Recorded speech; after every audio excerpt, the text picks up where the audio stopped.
We are live. I'm excited to be here today. Looks like we're going to have a packed house today. I see there were over 800 people that registered for the webinar today. So my gut tells me that we'll probably get something like 150 to 200 people to show up, and I'm pretty excited about that. So if you're just joining us, thank you so much for showing up. We're going to have a real good time today. We're going to be talking about everything related to intermittent fasting. And intermittent fasting is a very popular and extremely important topic in the world of, health today. We talk a lot about it in the Mastering Diabetes program, but we also talk about it just in general because it's a really powerful and extremely helpful way that you can improve your overall metabolic health. And it's really actually quite simple. Regardless of the type of diet you're eating, regardless of what food you're actually putting into your body, intermittent fasting can and is likely to help you at all points in this process. So I'm going to put on the screen right now a poll. Looks like there's about 50 of you guys showing up right now, which is fantastic.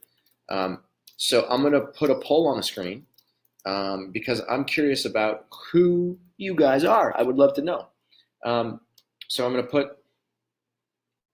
let's put this poll up here. This is a fun poll. The question is, have you ever fasted for more than 16 hours before?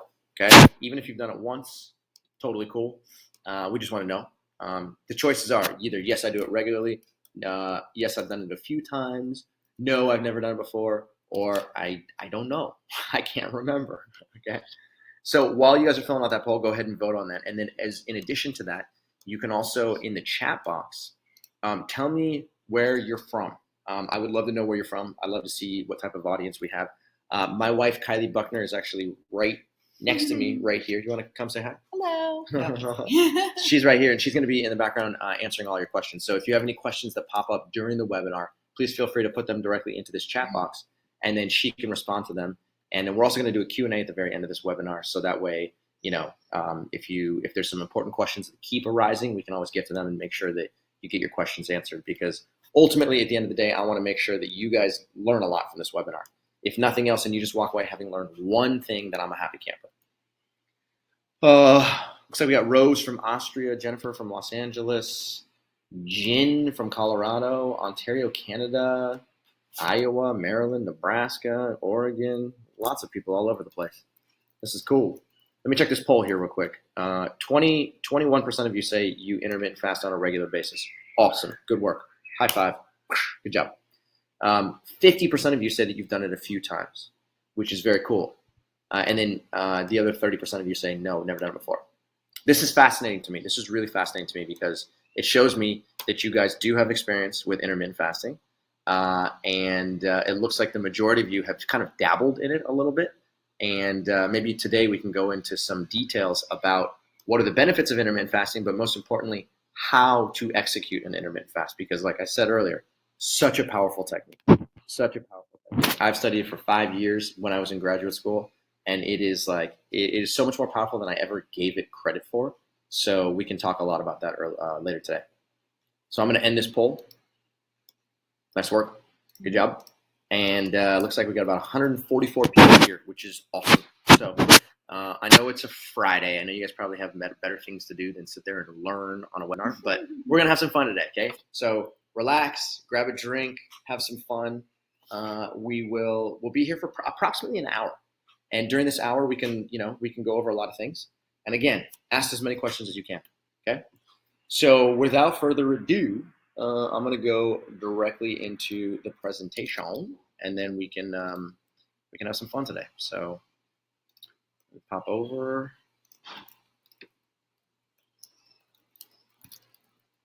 Okay. Can you guys see my screen full screen? If you see my screen full screen, just write the word yes on your. Yes. Yep. Okay. We're good. Cool. All right, this little bar that's at the bottom, I can't really get rid of it. It's a pain in the butt, but just pretend like it's not there, okay? Cool. So today we're going to talk about how to supercharge your intermittent fasting results. And we'll go into a lot of detail about a number of things, including how to use fasting to accelerate fat loss, specifically fat loss, because fat loss is very important. And that's one of the main objectives. That's what a lot of people are trying to accomplish. We'll also talk about the key to slowing your rate of aging, because intermittent fasting there's a lot of evidence to show that it can actually slow your metabolic rate, which is actually a good thing. It's a good thing because it slows down metabolic processes and actually reduces the rate at which tissues are aging. We'll talk about how to increase your energy levels on a daily basis. It's actually quite simple to do.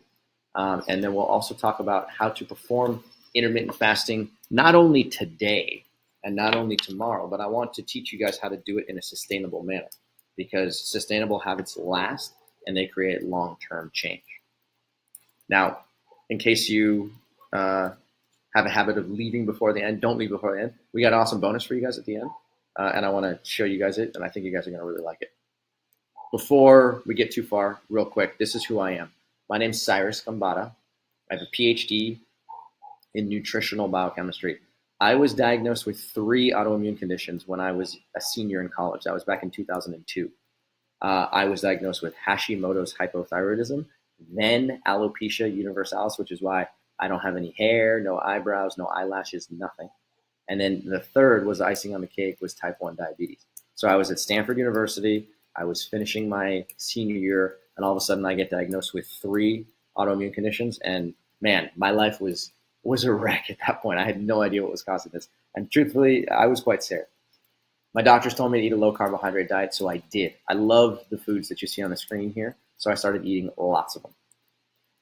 A low carbohydrate diet was supposed to make my blood glucose controllable. It didn't. It did the exact opposite. My glucose was all over the place. It didn't matter how hard I tried.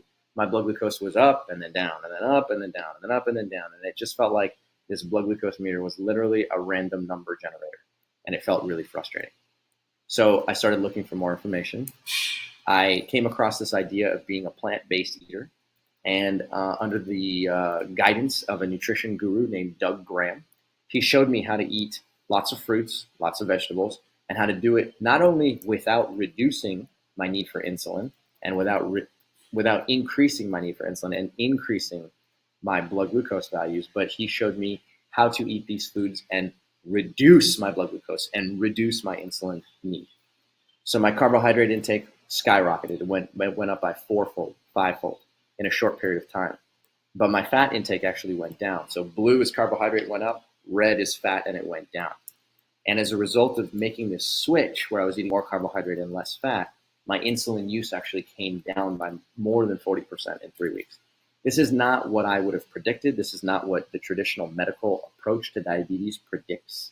Instead, it says if you eat more carbohydrate, you'll need more insulin. And this was the first time that I was proving to myself that that's actually not a true statement. So I was so excited by this whole process. I felt so much better. Put myself back to school. I went and I got a PhD in nutritional biochemistry. I read thousands of scientific papers, and I wrote a thesis on what causes and reverses insulin resistance. We can go into a little bit of detail about that today. While I was at UC Berkeley, I learned a ton about intermittent fasting as well, and I'll teach you a lot about that today. Here I am, actually, technically speaking, 16 years later. I've reduced my insulin use by 40% overall. I eat sometimes as high as 900 grams of carbohydrate per day, usually somewhere in the 700 to 800 range. I inject about 25 units of insulin, and my A1C values, which is this marker of sort of overall blood glucose stability, they're consistently in the non-diabetic range. So I'm a happy camper. I got tons of energy. I exercise like a madman. And I want to teach you guys also how you can feel similarly, because it's actually not that hard.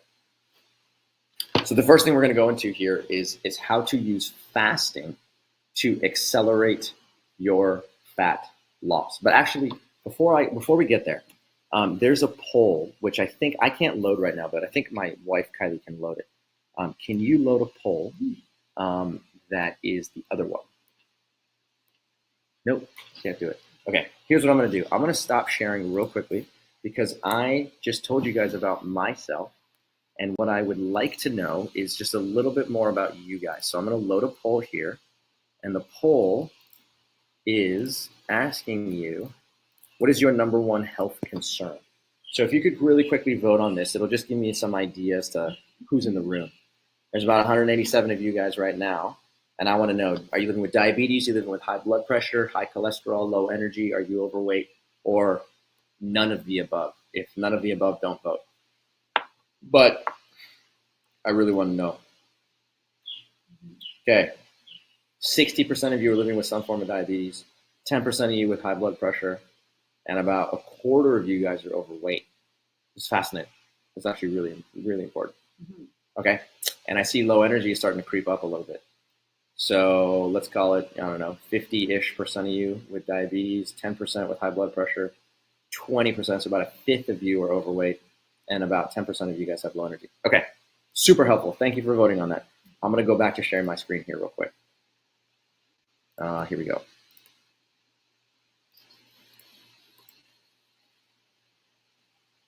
Okay. Am I sharing my screen one more time?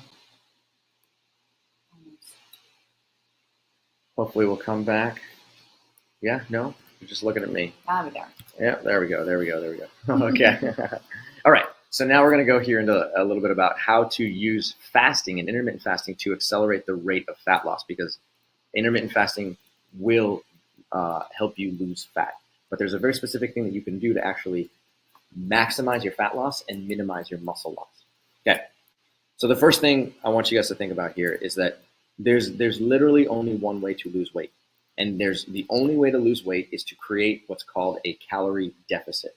So this calorie deficit means that however much energy your body is expending on a daily basis just to pump your heart and to operate your brain and circulate your blood and operate your lungs, that plus the activity that you perform, plus the amount of energy that it requires to digest your food, all of that creates what's called your total energy expenditure. So that is some number. Let's call it 2,200 calories per day. That's just to operate this machine. In order to lose weight, what you have to do, biologically speaking, is create a calorie deficit, which means that the amount of energy that you take on from eating food has to be less than that total number.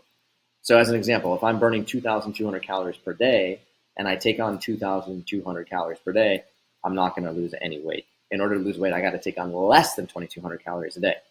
And there's some the question has arisen in the research world. Well, how much? Can you lose 100 calories per day? Can you lose 1,000 calories per day in order to lose weight?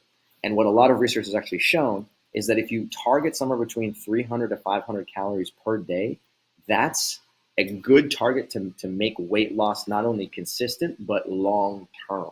So if you're thinking about losing 20, 30, 40, 50 pounds, the goal is not to go on to an extreme calorie deficit. We're talking about a small calorie deficit equivalent to like 3 to 5 bananas per day. That's it.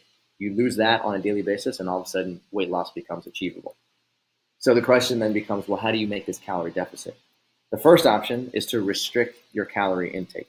So you can restrict 300 to 500 calories every single day, which means technically speaking, you will be calorie restricted. The option number two is to do intermittent fasting. And intermittent fasting is, I wrote here various methods because there's multiple ways that you can achieve intermittent fasting, and it doesn't necessarily require that you go calorie restricted every single day. I'll show you exactly how you can do that in a little bit here. But the idea here is that intermittent fasting is a way to mimic calorie restriction without you having to do it every single day if you don't want to. Okay? Now, when you lose weight, you lose both fat and muscle at the same time. Most people think, oh, I'm losing weight, therefore I'm only losing fat. That is an incorrect statement. You cannot only burn fat when you're losing weight. It is biologically impossible. About 2/3 of the weight that you lose comes from your fat tissue. And your fat tissue is located everywhere. It's in your neck, it's in your armpits, it's in your abdomen, it's in your butt, it's in your legs, it's all over the place. So 2/3 of all the weight that you're losing is actually fat mass. And the other third is lean tissue mass or muscle tissue. So what we're trying to do actually is preserve your muscle tissue loss and maximize your fat tissue loss. How can we possibly do that?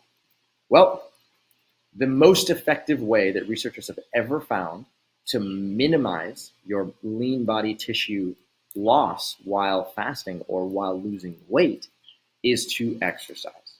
So If you perform exercise on a consistent basis, and when I say consistent, I mean 5 to 6 times per week, okay? And it doesn't have to be high intensity, it just has to be some form of exercise, preferably resistance exercise, where you're either using your body as resistance or you're using small weights, okay? When you perform resistance exercise, 2/3 of your weight loss turns into 9/10 of your weight loss. So you go from losing about 66% of your weight loss as fat to upwards of 90% of your weight loss due in fat.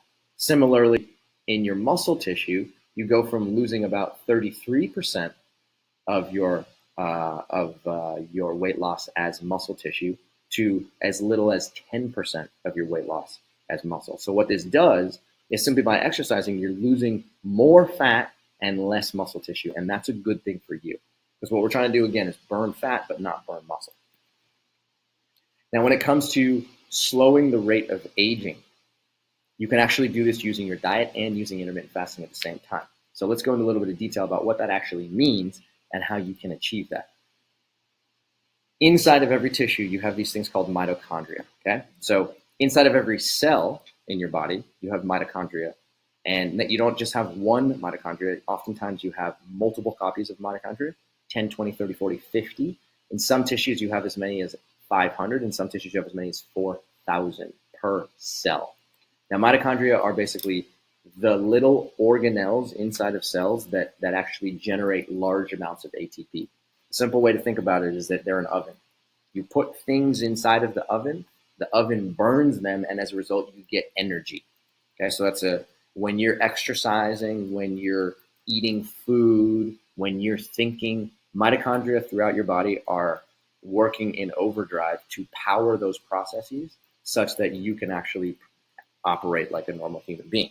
So overall, you have trillions and trillions of mitochondria in your body, and it's very important to make sure that your mitochondria are in tip-top shape, because when they start to get damaged, then tissues start to suffer in the long term.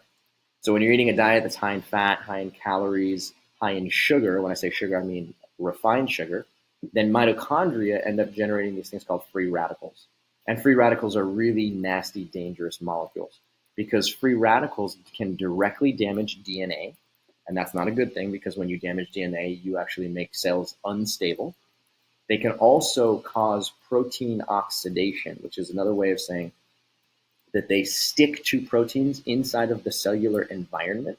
And when they stick to those proteins, they can actually make those proteins dysfunctional.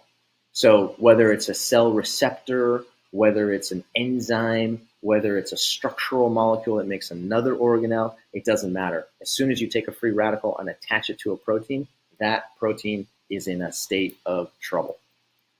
The third thing that free radicals can do is they can cause lipid peroxidation. Don't remember that. It's just another way of saying that they can also attach to lipids in the cell membrane inside of the cellular environment. And when they do that, they cause dysfunctional lipids, and dysfunctional proteins and dysfunctional lipids and dysfunctional DNA makes a cell in a very high state of stress. So what you want to do is limit the production of these free radical molecules. And if you can do that, then cells slow the rate at which they degrade. And as a result of that, the cell will live a longer period of time. Living a longer period of time, the tissue is actually in a higher state of health. So free radicals cause extensive oxidative stress in all tissues. Okay? It happens inside of your brain, inside of your thyroid gland, inside of your joints, inside of your visceral organs, in your abdomen. They can happen in your sexual organs. They can happen inside of your bones. Free radical generation is not something that you can pinpoint. It happens in many tissues in your body. And when free radical production is accelerated due to the food you put in your mouth, inflammation starts and it becomes stronger over time. So you effectively have two choices. You either minimize the amount of free radicals that are created, or you eat antioxidant-rich whole foods to quench the existing free radicals. So another way to think about it is that you can either limit the supply of free radicals that are created in the first place, or you can limit the damage that existing free radicals are causing. Both of these are smart options and smart strategies to limit inflammation in tissues. And I'll show you how you can actually do both of them at the same time. Again, we go back, high fat, high calorie, high sugar that cause free radicals. Okay. If instead you eat antioxidant-rich food, the antioxidant-rich food minimizes free radical generation. Okay. In reality, what the antioxidants are doing is they are attaching to the existing free radicals and they're quenching them. Okay. And free radical biology is quite complex, so I'm not going to go into too much detail about it. But the idea is that these free radicals are, think of them as like redheaded stepchilds. Like they're crazy and they just kind of like they move around the cellular architecture very quickly, and they're just looking for like something to bombard themselves into so that they can actually gain more stability. When you quench this molecule and you bring its activity down, then all of a sudden the molecule can rest and it becomes stable once again, and it no longer bombards DNA, proteins, or lipids. So less free radicals means less DNA damage, and that's a good thing for you because cells do not do well when they have sustained DNA damage. Less free radicals means less protein oxidation. Less free radicals means less lipid peroxidation. All of that is good news for you. Where do you find free radicals? I'm sorry, where do you find antioxidants? That's the question. In the chat box, I want you to tell me this. Where do you find antioxidants in food? List either specific foods that contain antioxidants or general types of foods that contain antioxidants. I'm going to give you a hint. The answer might be on the screen right now. It might be. What types of responses do we see coming in here? Nothing so far. Cool, sweet, awesome. We'll wait for these responses to come in because there's usually a delay. Plant foods contain, on average, not 1, not 2, not 3 times as much antioxidants as animal foods. It contains 64 times more antioxidants than animal foods. So whether you're talking about meat or dairy or eggs or fish, okay, these foods have very small amounts of antioxidants, and plant-based foods, whether they're fruits or vegetables or legumes or whole grains or things that grow in the ground or things that grow on the tree, it doesn't really matter. Plant foods as a whole contain 64 times the antioxidant content than animal foods, and that's very important because small amounts of plant foods go a very, very, very long way. Okay, now, what types of comments did we see in the chat box? What were people saying? People saying, where do you find antioxidants? I said fruits, berries, colorful fruits. Amla. Okay, amla. Dark colored fruits and vegetables. Dark colored fruits and vegetables. Plants. Amla and sumac. Amla, sumac. Yep, very good. This is all good stuff. Plants, Indian gooseberries. All right, there you go. Indian gooseberries. That's where you find them. So Indian gooseberries are one thing that we'll talk about. It's this little thing called amla up here. We'll go into detail about what that is. A couple people said turmeric. Beans, grains, fruit, nuts, spices, teas. Beans, greens, nuts, spices, teas. Yes, all of those contain antioxidants. 100%. So you guys know your stuff. I don't need to quiz you. You guys know what's up. Okay. So now the question becomes, well, fine. How do I increase my energy levels? Is that even possible? And how do I do it in a way that doesn't require too much work? All right. Here's how you do it. I'm gonna be super straightforward. I'm sure most of you guys already know this. When you eat more green light foods, your energy levels just go up, and there's nothing you can do about it. Okay? So what that means is that rather than focusing on what not to eat, I want you to focus on what to eat. Of all the foods in your diet, if you just ate more fruits, non-starchy vegetables, starchy vegetables, beans, lentils, peas, leafy vegetables, whole grains, and herbs and spices, you will 100% of the time gain energy, period, end of story. And there's 1,000 reasons why that happens. Part of the reason is because, number one, they're anti-inflammatory. They reduce the level of inflammation in your brain, which is a good thing because it makes your brain feel less bogged down. Number two, it provides your muscles with a stable, constant supply of carbohydrate energy, which is good for them because that's what they use to operate 24 hours a day. Okay? So the more green light foods you eat, the more energy you will gain. Yellow light foods are also acceptable foods, but just in small proportions. So you see these are foods that tend to be a little bit higher in their fat, but they're also mainly from the plant world, all from the plant world, and having small amounts of these foods is totally acceptable. Don't worry about that, but again, we want to try and eat as many green light foods as possible. Now, at the same time, we want to try and minimize or eliminate your red light foods. And so if you can minimize or eliminate these animal products, okay, and especially oils and refined sugars and pastries and breads, you get rid of these foods and you shift more towards yellow and more towards green, then as a natural, unintended byproduct, your energy levels tend to go up, and they tend to go up pretty quickly. Okay, we've seen this literally hundreds, if not thousands, of times. I felt it myself when I first got diagnosed with diabetes, and I switched over to a plant-based diet, and it made me feel like $1,000,000. I love exercise, and so having more energy was just sort of something that allowed me to spend more time running, biking, hiking, swimming, going to the gym, you name it, and that made me feel awesome. So here's what I'm talking about. I'm talking about not just eating a salad with lettuce and tomatoes. I'm talking about eating really creative plant-based foods. When you start to eat more of these, especially more of these fruits, that's when the true magic happens. Okay, more of this stuff means more energy, means less inflammation, means better ability to think. It means less chronic disease. It's all kind of encapsulated in one simple strategy. Now, when it comes to fasting sustainably, a lot of you guys said that you guys are already intermittent fasters, which is great, great news. 50% of you said that you fast on a regular basis. Boom, high five, right here. That's a huge high five. I think 20% of you said that you have dabbled in intermittent fasting. And then I think 30% of you said, no, I don't intermittent fast at all. Let's go into a little bit of detail here about ways that you can perform intermittent fasting, because it's actually not that hard. It just requires attention to detail and a diligent approach. Pro tip number 1, choose your fasting method. This is the first thing you want to do. Choose your preferred fasting method. There's multiple you can choose from. The first option is called the once per week 24-hour intermittent fast. So literally what you're going to do is choose one day of the week to fast. And what I would recommend is to choose one day of the week where you're not actually too active. Okay? So if you know that you're going to take a rest day, or maybe you know that you're going to be in a meeting all day long, or you're going to be traveling, choose that day to fast. So let's say, for the sake of argument, it's Wednesday. I'm going to perform a 24-hour fast on Wednesday, which means that the rest of the time I'm going to eat as close to a green light diet as possible. And then basically 6 days out of the week I'm eating, and 1 day out of the week I'm fasting. Okay. Who should choose this?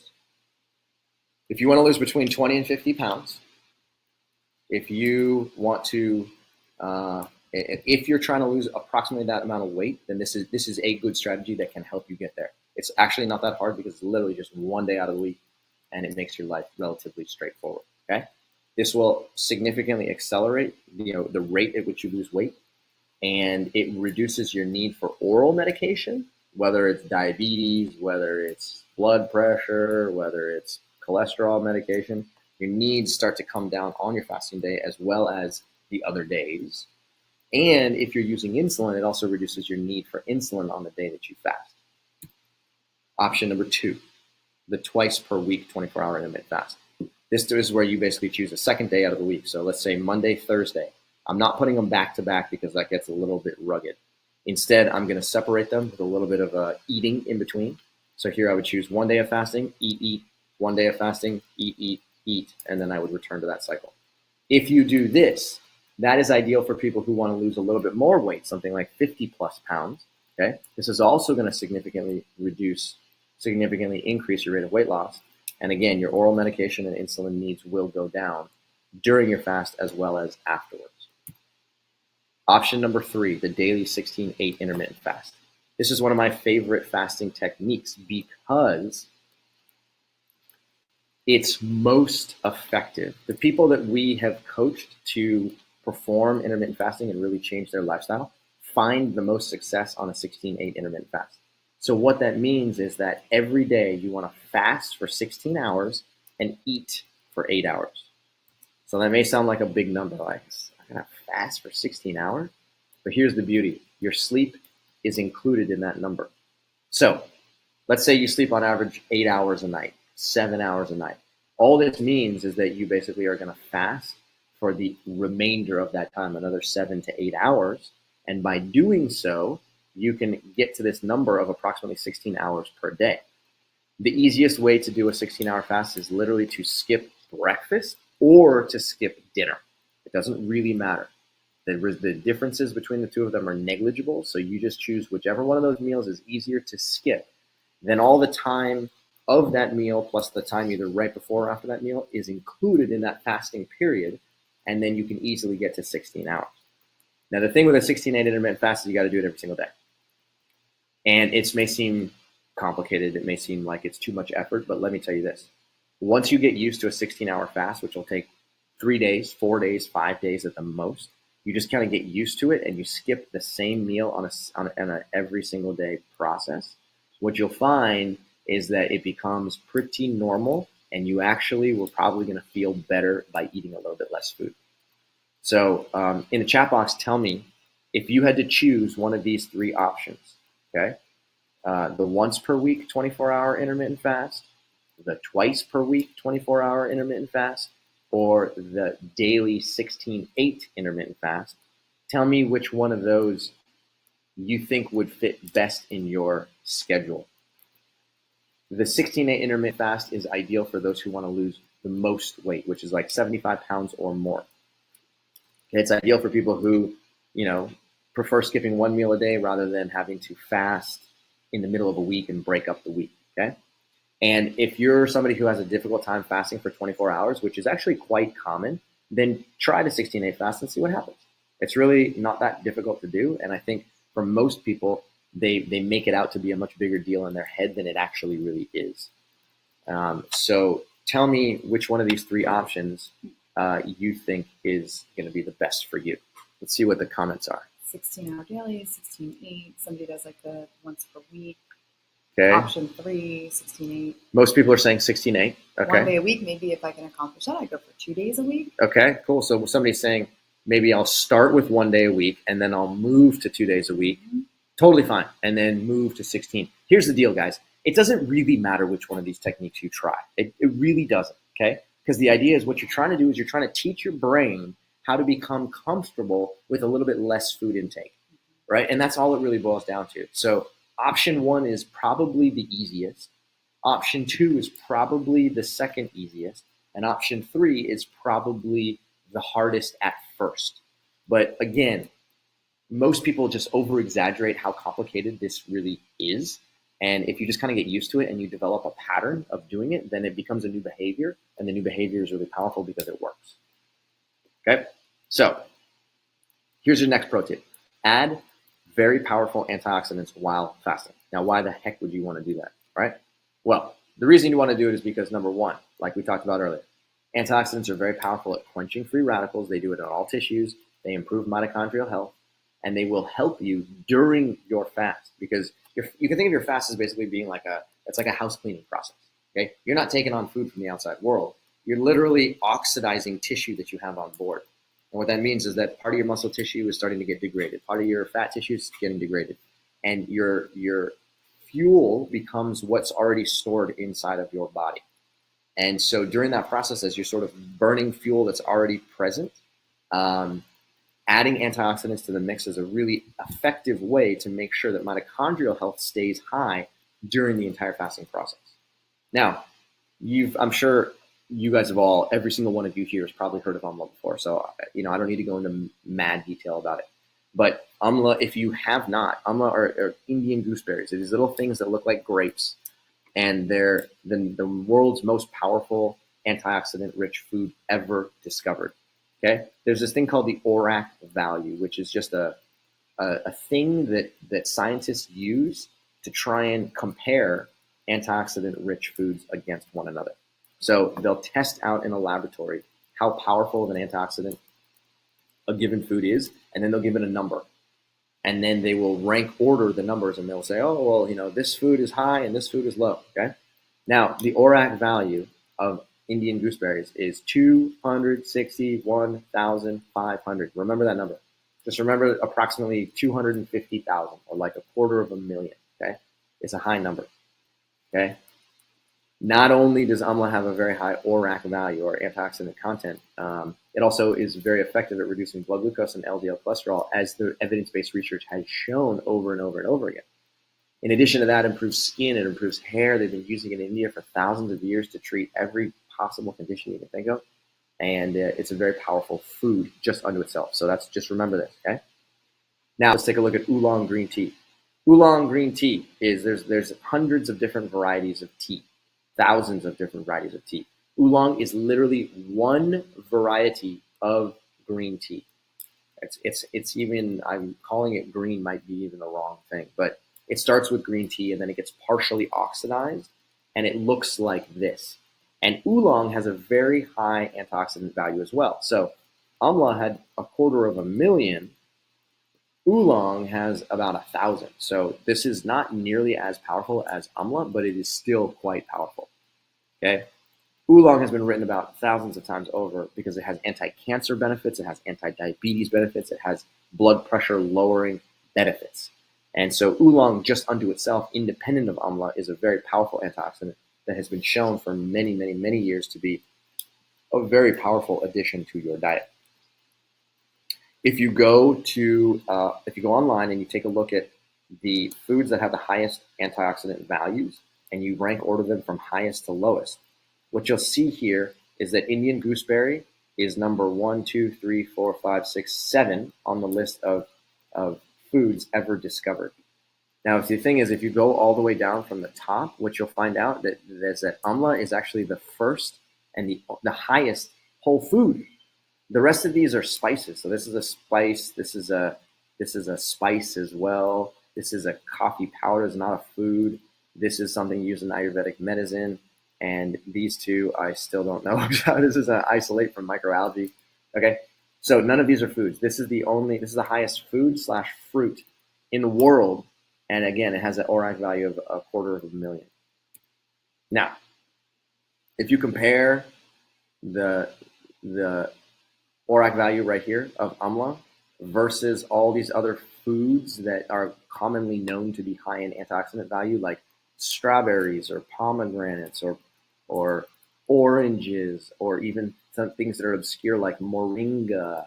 Okay, these all have antioxidant values that are down in the like 1s, 2s, 3s, 4s, something like that. And then you come to amla and it's got 261. So we're talking about a food that's in a class by itself. It's so much higher than the rest of these foods. It's kind of like this wonder berry. Research shows it's got an exceptionally high antioxidant power, and a lot of research is actually trying to find out how to use amla instead of oral medications for many chronic diseases. Now, the third pro tip I'm going to give you guys today is that when you're performing an intermittent fast, not only do you want to choose the right type, not only do you want to consume antioxidants, you also want to find a way to suppress your appetite if possible, because that just helps you get through the fast. So a simple way to suppress your appetite is to use oolong, or to use any version of green tea for that matter. It doesn't have to be specifically oolong. Many people report that when they have green tea during their fast, that it suppresses their appetite and they just care about eating food a little bit less. 1 to 2 glasses per day can substantially reduce your appetite. And I'd be curious to know, in the chat box, tell me, have you guys ever experienced this before? Okay, independent of amla, independent of anything else, if you've just drank green tea before, have you noticed that your appetite goes down afterwards? Just give me a yes or no in the chat box. Okay. So if you combine what I've talked about, number 1, choose the right type of fast for you, for your schedule. Number 2, add antioxidants during your fast to keep your brain operating at a high rate, and to also keep your muscles firing and your cardiovascular system in tip-top shape. Then, in addition to that, if you suppress your appetite, then you have a recipe for performing a successful intermittent fast without too much ado. Okay, so what we did is we created amla green. I'm sure most of you in the room already know about amla green. That's totally cool. For those of you who don't know what it is, it's basically, think of it as this. We took amla berries that taste terrible, by the way, very challenging to put down. We took organic amla, imported directly from India, and then we added it to oolong green tea. That's all it is. It's just a combination of the two of those. And we went through hundreds of different formulas and came up with this one because this is the best tasting formula that we found, and it's very simple. So you add the world's most powerful antioxidant plus an appetite suppressant that also is an antioxidant, and you get yourself this stuff called Umla Green. So Umla Green, we've been selling it for like 2+ years now. It's on Amazon, it's on our website, and people are getting some phenomenal results with it. We like to talk about it as though it's a substitute for eventually it can substitute or reduce your need for oral medication, and it can reduce your need for prescription medications in general. And a lot of people who've been trying this have been finding that it actually does do just that. Now, you'll see here that it's this brown powder. I wish it was actually a green powder. That would be kind of cool. But when you combine the two of them together, that actually turns out to be a little bit brown, but that's okay because it's really tasty. So people have been writing to us about my blood glucose is going down, my cholesterol values are coming down. For the first time in 10 years, my blood glucose is consistently below 180. That's never happened before. Sometimes it goes as low as 100. People are writing all over the place. I've been drinking green tea for over a month, and I'm feeling a lot better. I've lost 40 pounds over the course of time. This is a great substitute for coffee. I'm living with type 2 diabetes, and this product tastes really good. So people seem to be liking this product, which is fantastic for us. And most importantly, we want to make sure that the product actually has a lot of biological activity and that it's actually doing what we say that it's going to do. So on the green, it costs less than $1 a day. We priced it very low, very low. So this bottle right here, you see on the right-hand side, is a 30-serving bottle. So this is good for 1 month, and then this is a 90-serving bottle, which is good for 3 months. And the 30-serving bottle goes for less than $30, $24.95. And the 90-serving bottle goes for $49.95. So both of these turn out to be less than $1 a day. And all we recommend is trying to use one tiny little scoop, which is inside the bottle, just one little scoop in a glass of water. Drink it as a tea, add it to a smoothie, add it to a soup, add it to a salad dressing, doesn't really matter. One tiny scoop gets a lot. It has a huge metabolic power. So what the bonus for you guys today, if you want to take advantage of it, zero pressure at all, is you can save 25% on a 90-serving bottle here. So this is the big boy. This is this bottle right here on the left-hand side. If you want to try this out, or if you're already using it and you want to save a little bit more money, just text the word FUEL, F-U-E-L, to this number. Literally pick up your phone right now and type FUEL and send it to 29071. If you do that, then you will be given a coupon code and instructions on how you can go and finish the process and then save 25% on a 90-serving bottle. So if this is something that's interesting to you, go ahead and try it. If you already have a bunch of Umla Green on hand, totally cool. But this is something that we wanted to offer you guys, especially for those of you who don't know what Umla Green is or have never tried it before. This is a simple sort of like very low risk way to get involved. And I honestly want to know, is it going to benefit you? Are you going to find it tasty? Is it a substitute for coffee? Do you feel that you're high energy when you drink it? Is it something that helps you out during your fast? Because I know it does. And our team knows that it does because we've tested it out. But I want to know if it works for you. So this is your opportunity.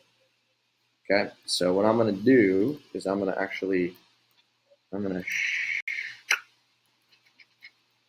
switch over here. For those of you that are on a computer, if you don't have your phone near you, what you can do, I'm just going to pop this bad boy up. Let's do this. You'll see an offer right now that basically has a picture. It says text FUEL to 29071. You can also, if you're on a computer, you can just click the button and it'll take you to the website, and then you can check out and save some cash. So, what type of questions do we have? We got a bunch of questions. We have some questions. I sent you somebody saying the link is not working. The link is not working. What's happening? What happened, Karen? Yeah, let us know exactly what happened when you click that link, because it should work, and it should give you it should apply 25% discount. I think what you have to do is go through the entire checkout process, and you'll see that there is a 25% off in the shopping cart at the very end of the process, I believe. So hopefully that works. And if you're having a difficult time on the computer for any reason, then literally pick up your phone and text FUEL to 29071. It's much easier. It's much simpler, and I think it's just a better process. Okay? Other people are saying it's working. It says code fuel works no matter what, but the code will auto apply at the end of the process. Boom. Jesse's saying. There you go. The code will auto apply at the end of the process. Awesome. Thanks, Jesse. Appreciate it. Okay, so some of the questions that we got. One is, when we're talking about fasting.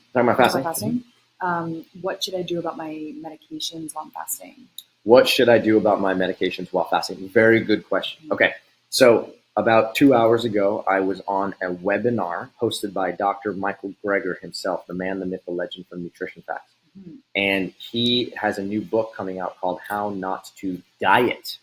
His original book was called How Not to Die. His second book is called How Not to Diet. And the book is all about how to lose weight in a sustainable manner. And it talks about all the myths around weight loss and ways that you can actually lose weight in the long term. And he goes into great depth about calorie restriction and intermittent fasting. So this webinar that I went to is all about intermittent fasting. And one of the questions that kept on popping up over and over and over again is, what do I do about my medication while I'm fasting? And the answer is, the answer that I have to give you is check with your doctor. That is the answer that I have to give you, because we're not doctors. I'm not a doctor. I'm not allowed to tell you what to do. Okay. Now, certain classes of oral medication require that you eat a meal at the same time. Okay. And these classes of medications are usually sulfonylurea drugs. They can also be what's called DPP-1 inhibitors if you're living with any form of diabetes. And if you are taking any of those classes of medications, then when you're not eating food, chances are your need for that medication is going to be eliminated because, again, you're not eating a meal, right? So if you take medication at mealtime, then I would strongly recommend talking with your doctor and saying, hey, look, I'm not going to be eating these meals. What do I do? And I think your doctor's going to say, well, then don't take the medication.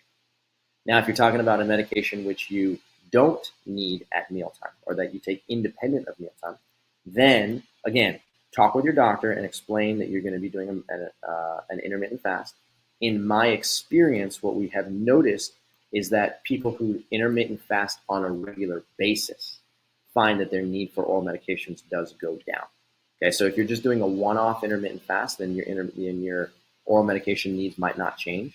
But if you turn this into a regular habit and you're doing a 16-8 on a daily basis, or you're doing a once per week intermittent fast on a regular basis, then your need for oral medications may definitely go down. But again, I unfortunately am not allowed to give out any medical advice. So all I can really tell you to do is talk with your doctor and explain the strategy.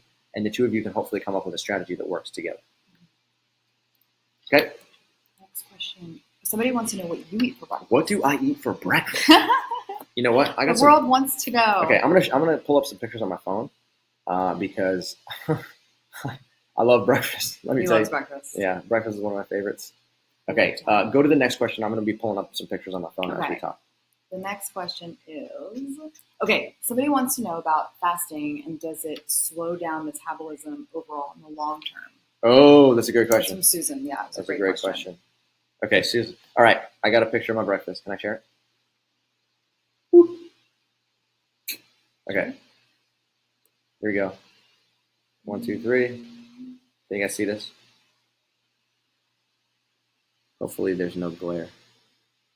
Okay, let me hold it back. There, that's what I eat for breakfast. You see that? We got mangoes. Those are guavas. And then we have papaya in red. And then I sprinkled, on this meal, I sprinkled some raisins on top. And I can get away eating stuff like this because I usually eat a plate like this after I exercise when my muscles are real hungry and they're able to suck down a lot of glucose without too much fanfare. In general, I'm eating mangoes, I'm eating papayas, I'm eating plantains because I live in Costa Rica with my wife, and the two of us can easily get all those foods without it being too challenging. Sometimes when I eat my breakfast, this little munchkin tries to steal it from me. That's our cat. She's just the cutest. I'll pull up some more pictures of my breakfast in a second. Okay, what was the next question? Well, it was somebody wants to know if they can order decaf with this offer.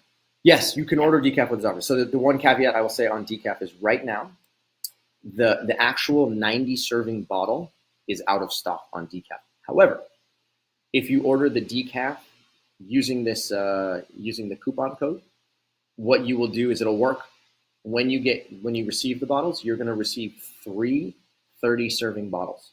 So you'll actually physically receive 3 30-serving bottles, which is equivalent to 1 90-serving bottle. So just so you know that going into this, you'll get the equivalent of 90 days worth, and it's well worth trying out. Okay. We didn't answer Susan's question about slowing down metabolism. We got distracted by the kitties. Sorry, I got distracted by my breakfast too. And cats. Doesn't it slow down the metabolism overall long term? Okay, here's another picture of my breakfast. More breakfast. Yeah, I just got sidetracked. Okay, there we go. Susan. She's waiting for her answer. She's like, Cyrus, give me an answer, damn it.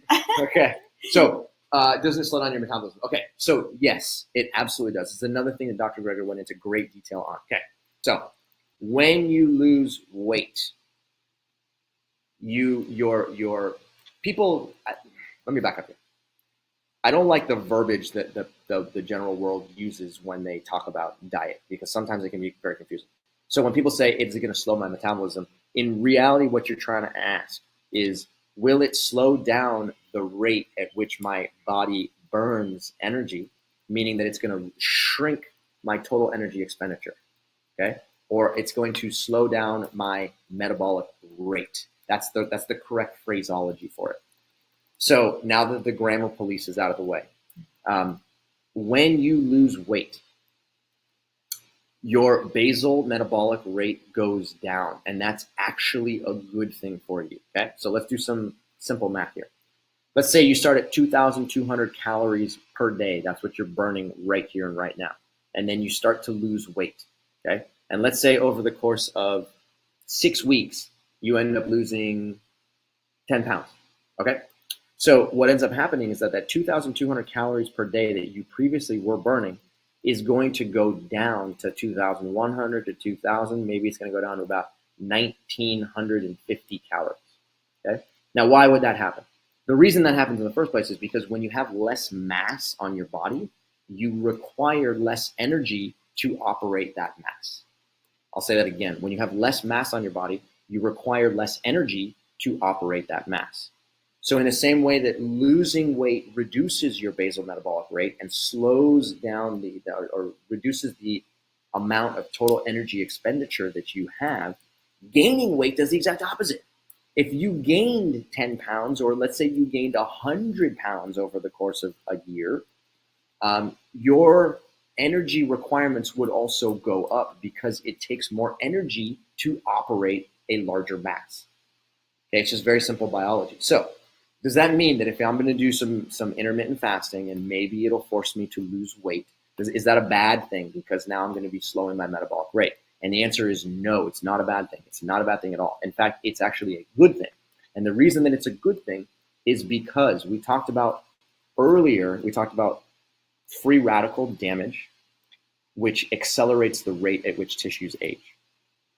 So when tissues are assaulted by free radicals, they get damage to DNA and proteins and lipids, and that's not good for them because over the course of time, the cells get damaged and then the tissues get damaged and then they cause inflammation. Now, that is an aging process because the tissues live for a longer period. The cells live for a shorter period of time, and the tissue ages quicker. Okay. When you slow your metabolic rate, you are actually slowing the rate at which tissues require mitochondria. So there's less stuff going through the mitochondria. There's less free radicals being produced. There's less inflammation that can result as a result of it. So most people are terrified of slowing their metabolic rate. But in reality, what the research shows is that slowing your metabolic rate is actually very good for you. It's good for your brain. It's good for your muscle. It's good for your heart. It's good for your liver, and slowing your metabolic rate is actually a good thing in the long term because it slows the rate of inflammatory molecule production. And don't be afraid of that at all. Okay, so hopefully that answers that question. Any more questions? Oh yes. Lots more questions. That was a great question. Okay, so somebody wants to know, in response to Dr. Greger's webinar today. Yes. Did you concur with Dr. Greger's interpretation of the studies? Did anything he revealed surprise you? Oh, yeah. So did I concur? So yes, absolutely. There's nothing that Dr. Greger brought up that that I disagreed with. Here's the funny thing. He actually showed some of the research that he showed, like he was actually showing videos where he was pushing papers up on the screen. These are papers that were written by people from our laboratory back at UC Berkeley. Oh. And I was looking at the names of all the researchers. I was like, oh, I recognize him. Oh, I recognize her. Oh, I know that paper. I know that researcher. I know that, right? And so it's good confirmation because there's so much really good research that has been produced over the course of the last 30, 50 years. And unfortunately, that research can get kind of confusing over the course of time. I will admit, I knew going into that webinar that exercise was the most effective way to preserve lean body tissue.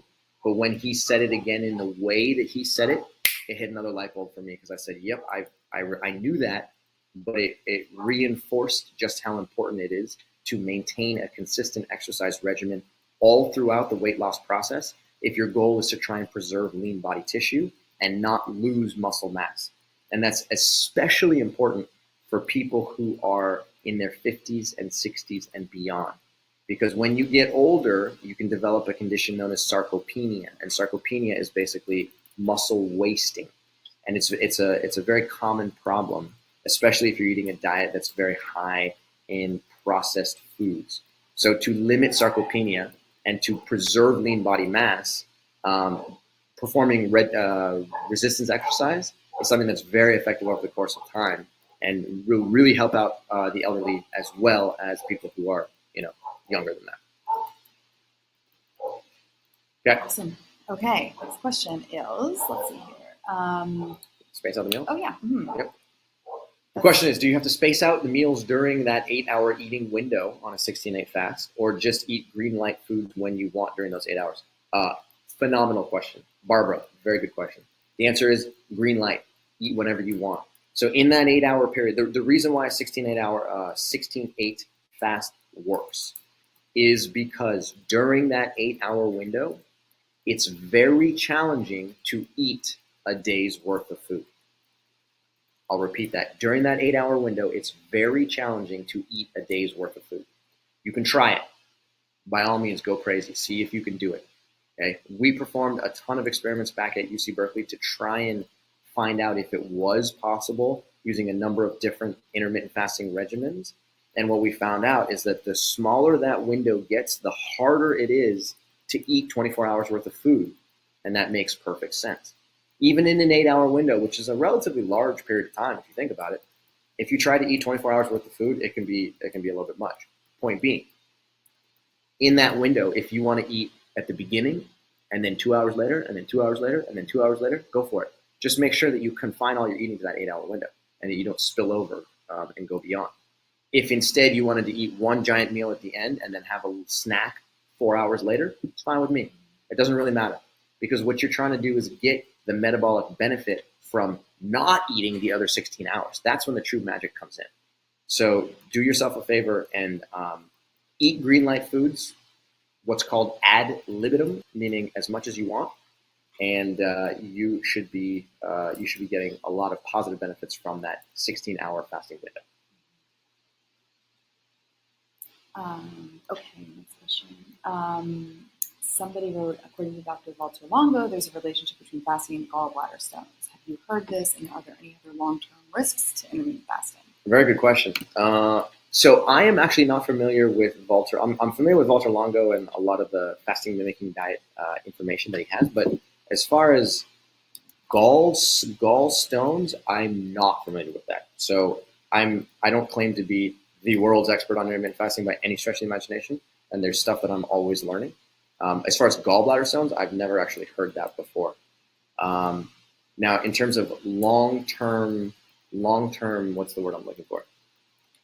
Long-term it says risks to intermittent fasting. From everything that I've read, there are no long-term risks to intermittent fasting.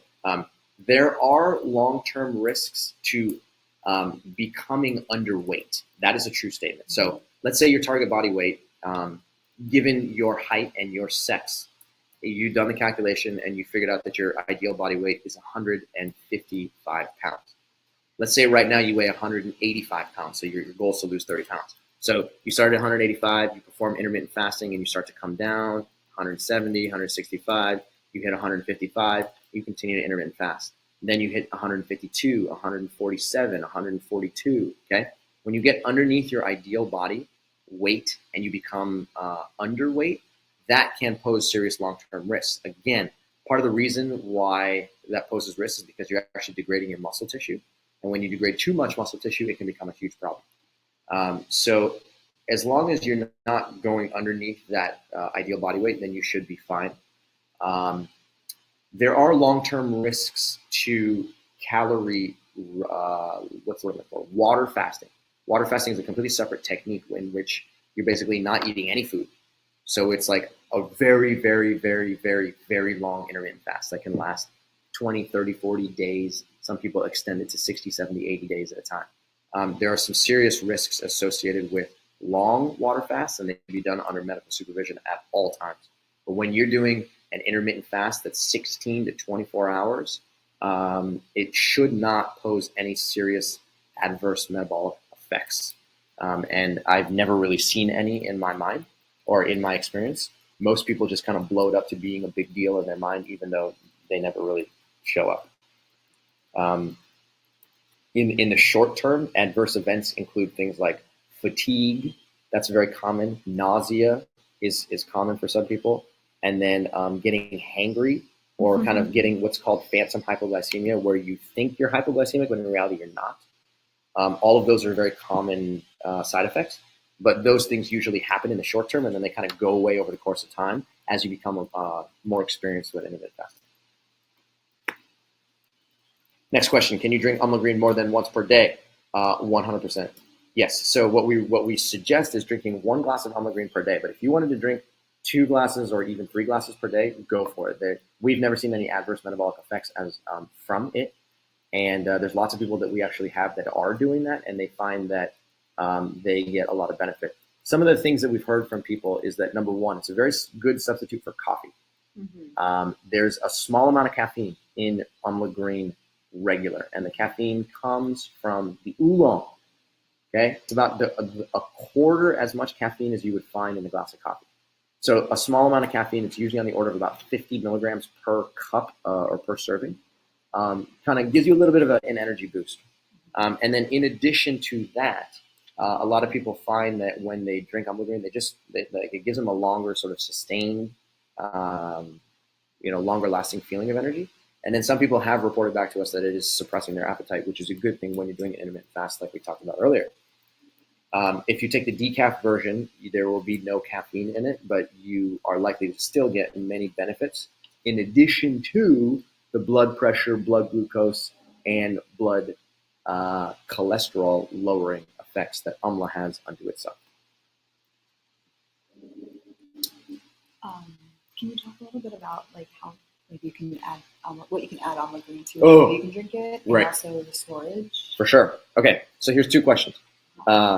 Number one, is there any other way to take amla green in? The answer is yes, 100%. So amla green is a tea, and it's designed to be, use a scooper in the jar, and then you just mix it in a glass of water, and can you actually grab some from the fridge? Yeah, sure. Yeah, I'll show you amla green right now. You mix it in a glass of water, and then that's that. You can also, in addition to that, you can add it to anything you're eating, literally anything you're eating. So let's say you made a soup, and you're about ready to eat that soup. Take a scoop of amla green, stick it on the soup, mix it in, eat it. Let's say you made a smoothie in the blender. Take a scoop of amla green, mix it in, drink the smoothie. Let's say my favorite way to do it is to take a salad dressing, a no-oil salad dressing, vinegar plus spices, maybe a little bit of, like liquid aminos just for some flavor. Mix the whole thing up, take a scoop of amla green, put it in there, boom. Okay, put it on your salad, goes down, no problem. Okay, so you can pretty much put amla green into anything you want, and the flavor tends to get masked by the food. Thank you. So let me show you here. This is a bottle of amla green right here. This is what it looks like. Inside the bottle, there's a scooper. Okay, so this scooper, which it's not very big, as you can see. It's like yay big, right? And the reason is because this stuff is powerful, right? So if you take 1 scoop like this, I don't know if you can see that. There's 1 scoop right there. That's all it takes is to take this and mix it into a glass of water, or to mix it into, like I was just describing, anything else. You take that, you stick it in, mix it up. Tasty. Then it's just a simple thing to get down. Very powerful. Then the next question is, how do you store it? Okay. Always, always, always, always, always. When you get Amla Green in the mail, as long as it is sealed, you can keep it in your cupboard. Okay. And what I mean by sealed is that when you open it up, there should be a seal on the top of it. If that seal is present, keep it in your cupboard. The minute you pull that seal open, then close the lid, put it in your fridge. With the silica packet. And yes, thank you. One more thing. There is this silica packet in here. Okay, I don't know if you guys can see this right here. This is a silica packet, and the purpose of this is to act as a desiccant. It sucks moisture out, and it prevents this stuff from turning into a brick. Solid, yeah. Okay, so again, remove the seal, use it, close it, keep the silica packet inside, then transfer from cupboard to fridge. Keep it in the fridge. This thing can last in the fridge for a long period of time. Somebody has asked about alcohol intake. Somebody asked about alcohol intake. What about it? Well, you're saying, how about alcohol intake? How about alcohol intake? Let me ask you that. Very good question. Makes your fasting really fun. Yeah, certainly. You make your fast a lot more fun. How about alcohol? I think I need a more specific question, but if you choose to drink alcohol, we recommend keeping it to a minimum, something like up to 4 glasses of alcohol per week. Alcohol has been shown, regardless of the type of alcohol, to actually promote the development of cancer. So it's something that you definitely want to take into consideration. If you choose to drink a little bit of alcohol, I guess you can add Amla Green to alcohol. Cocktail, Amla Green cocktails. No. We'll get back to you on that one. Yeah. No. For your optimal health, yeah. we would say avoid alcohol. Avoid, yeah. And avoid it with, and instead drink Amla Green. Boom, there it is. That's the answer. Okay, so we're at an hour at this point. I think we're good on questions. Well, I'll do one more question, and then we can all go and have a good some evening. people are saying, like, they've never refrigerated it. Does it really matter? The issue with the refrigeration is that the humidity can make it get really hard. This is my wife, Kylie. Hello. The humidity causes it to harden or get really sticky. And so, like, we live in a really humid place, obviously, and so it turns really quickly for us. So if you notice that it's getting hard or clumping, then you may just want to keep it in the fridge instead. So if you're not noticing any problems, it's a powder and it's fine, then that's great. Yeah, so like she said, if you haven't experienced, if it's outside of the fridge and it's not clumping, totally cool. Give yourself a high five. If you put it in the fridge, it can just prolong the amount of time that it doesn't clump. That's simple. Okay? Any more questions? Is there a max number of scoops per day you would recommend? Max number of scoops per day? Honestly, I've been asked that question before, and I think the answer is I don't know. I would say beyond 3 or 4. I don't know anybody that's gone beyond 3 or 4, and I haven't seen any research about it. So I remain blissfully ignorant about that. I would say, try and aim between 1 and 3 servings per day. And if you did that, then you should get some dramatic results in a short period of time. Okay. Well, that concludes this. Thank you guys so much for attending. Looks like we already have 168 people still hanging on board, which is awesome. Almost time. Well, the same. Some hour later, you could check out the sunset here. That's right. It's time for the sunset. So just a quick recap here. When intermittent fasting, there's 3 things to think about. Number 1, choose the most appropriate version of intermittent fasting that works in your schedule, whether it's a 24-hour once per week intermittent fast, a 24-hour twice per week intermittent fast, or a daily 16/8 fast. Choose from one of those 3 options. There's 100 different permutations, and I'm just suggesting those 3 because those 3 tend to be easy to do and sustainable in the long term. So start with one of those. During your intermittent fast, make sure that you are drinking only non-caloric beverages like water or green tea or Amla green tea if you choose that. And focus and think about ways that you can get antioxidants into your body during your fast. Because the more antioxidants you put into your body during the fast, the more this sort of like metabolic housekeeping can unfold in your favor. The more blood pressure reduction you're likely to get, the more blood glucose lowering you're likely to get, the more you can sort of boost the function of tissues all throughout your body. And then the third thing is having green tea, whether it's in umla green or whether it's just green tea by itself, it doesn't really matter. What I'm suggesting is that when you take green tea, it can act as an appetite suppressant. And that's good because it has 0 calories and it suppresses your appetite and it allows you to go through your intermittent fast just a little bit more easily. So if you're interested in trying out umla green or you already have been using it and you want to get another one, go for it. Text the word fuel to the number 29071 that you can see on your screen and follow the directions and let's see what happens. Hope you guys have an awesome day. Thank you so much for your time today. Thanks for attending. And if you have any questions, please write them to support@umlagreen.com. Once again, support@umlagreen.com. We have a whole team of very talented individuals in the background who can answer any of your questions. And if you want to watch this replay, we'll send out a replay real soon. Okay. Ciao. Have a great day. Bye from Kylie and I. Bye. Thank you so much for showing up. We'll see you guys soon.